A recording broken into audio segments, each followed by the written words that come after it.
FOMO. My name's Patrick McGinnis, and I'll admit it, I have FOMO. And since you're here, I'm going to bet that you do too. But that doesn't have to be a bad thing. If you learn to channel your FOMO productively, you can make the most of every opportunity while keeping your sanity in the process. This is FOMO Sapiens After Hours, the snackable show about how you can make FOMO a force for good. FOMO. FOMO. Welcome to FOMO Sapiens After Hours. Now, you may be asking yourself, what is FOMO Sapiens After Hours? After Hours is an idea that I came up with because I was thinking about the fact that a lot of times we talk about things in the show, but there's an opportunity to maybe talk about how we apply those things to our daily lives, or maybe to talk to somebody who has another perspective or a deeper perspective on a topic. And so I wanted to create a space where we could take a few days after the initial episode airs and then talk about something in depth, and also maybe hit on current events or listener mail or all kinds of stuff like that. So the idea is to create something that will be part of the FOMO Sapiens universe, as it were. I don't know if we're a universe yet, but I'd like to think we are. That'll run on Mondays, and it'll be a great way to start the week. Now, two more things about After Hours. Number one, I really want to focus as much as I can on making things actionable. So giving you really usable tips, hacks, ideas that you can apply in your day-to-day life. Second, I want it to be shorter. So this is going to be a shorter show. You can kind of hit it on a Monday or whenever you want during the week, but it is a 10-minute kind of thing. And I like to think of it as something that's snackable. And I chose the word snackable, I guess in honor of my friends Jack Kramer and Nick Martell from Robin Hood Snacks, Snacks Daily. If you haven't heard that podcast, they've been on the show twice. So they have talked about their show. It's a great show that I love to listen to because it's quick. It's the kind of show you can listen to while you're getting ready in the morning, or when you're walking to the deli, or when you're making that quick drive down to the grocery store, or whatever that is for you.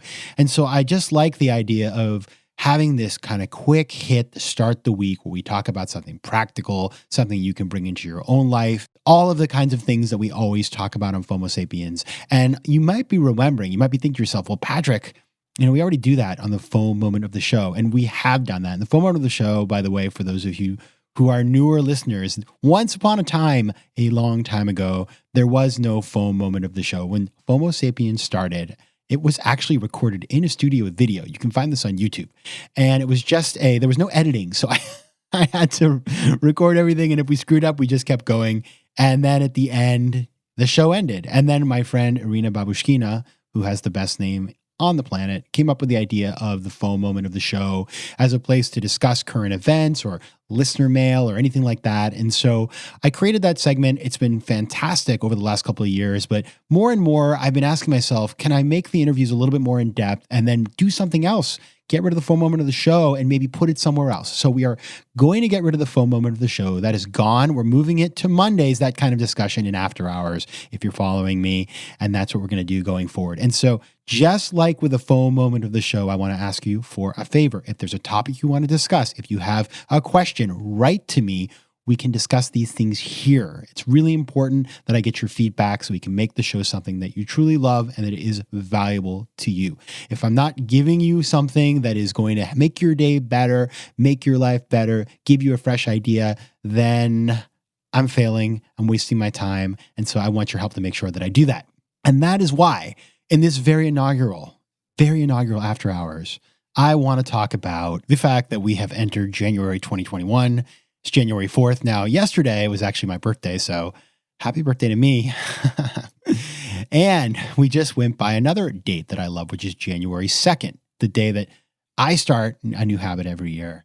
And in fact, if you've been listening to my stuff and in the past, you know that I am not a big believer in New Year's resolutions. Starting something on January 1st has never been for me. And I guess that's probably because, number one, I've tried to do the New Year's resolutions. I would make a list of like 9 things and I would do none of them. And so I just learned that it wasn't going to work for me. Number 2 is I like to take my January 1st kind of slow.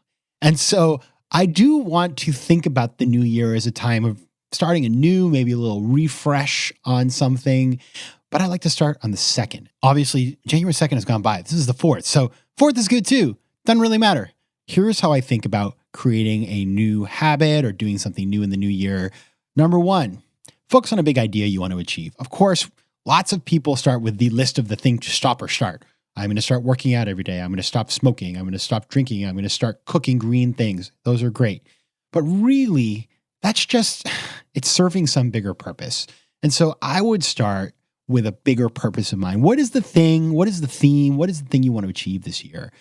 And for example, I'll give the idea a couple of years ago, I wanted to be, more calm and centered, right? And so I decided that I wanted to start meditating to be able to actually achieve that objective. Now, the cool thing is once you have that overall objective and you choose to do something, you may later on add more things to the mix. So as part of that desire to be more calm and centered, I did other things too. I started, for example, getting rid of all the notifications on my phone. So it was cool because if I just decided every day just to meditate, that would be great and that would achieve something. But I might not be thinking beyond that. And so starting with a higher level goal around something you want to achieve, whether it's productivity or whether it's being kinder to people or whether it's being more grateful or whether it's being more focused or whether it's working on that business idea and being more entrepreneurial, those things as sort of a topic area allow you to add things as they come into your life. And so you kind of create these kind of habits around a theme, which I think is a very useful way to think about things.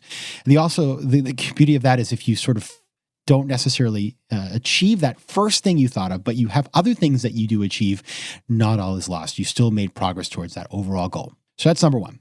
Number two, figure out what you want to do and write it down. I've talked about this in the past, but I'm a real big believer that when you commit something to paper, it's a lot harder. Number one, to commit a bad idea to paper. It's just, when you write something down, it's just hard to have terrible logic and flawed thinking. Number two is that it sort of makes it official. And in fact, I actually have a notebook. I was given this Smythson notebook by a client, and they're really fancy, by the way. They have like gold leaf pages. So if you ever have one, I keep mine like in a special place and everything. God forbid it get dirty or stained, because I'm certainly not spending that kind of money on a notebook. And when I had a couple of important goals that I wanted to work towards a couple summers ago, I had some big things that I was trying to sort out. I used that special notebook as a place to write those things down. And it just felt more official. I know it sounds, it doesn't really matter where you write it down, but for me, putting it in that place, this place that I kind of value a lot, made it feel more official, more important. I was more focused. And so I've used that notebook now going forward for other things that are of importance to me. So do write them down, perhaps in a special notebook. Maybe it's your Mickey Mouse notebook. Everybody has their own thing, but do write them down. And number three is, I think it's really helpful to think about accountability partners. And I've talked about this in the past, how to start meditating, I teamed up with my friend Ajay, and we would both check into this app called Habit Share every day to make sure that we had done what we said we would do, and also to notice if the other person did what they did or did not. And when I failed, when I was on my vacation in Paris, I got this nice text from Ajay saying, red wine is not a replacement, which is absolutely true. I think it's additive, or as long as you drink the wine after you meditate. But having somebody who also is trying to achieve what you're trying to achieve, number one, it's a great support system. Number two, if you're a little bit competitive, which I am, then you definitely want to make sure that you don't let yourself down. And so that's been my motor to be able to meditate every day. I'm over 400 days now and in a row, and I've been meditating for about 2 years. So that worked for me. I wanted to meditate for years. I failed. I went to all the things that people try to go to start classes and workshops and all that sort of stuff. At the end of the day, this is what worked for me. And also starting small. I started 5 minutes a day and worked up from there. So if you want to do that and be part of my accountability group, you are welcome. Just reach out to me at letsconnect@patrickmcginnis.com. And otherwise, find that thing that's meaningful to you today, if you haven't done it.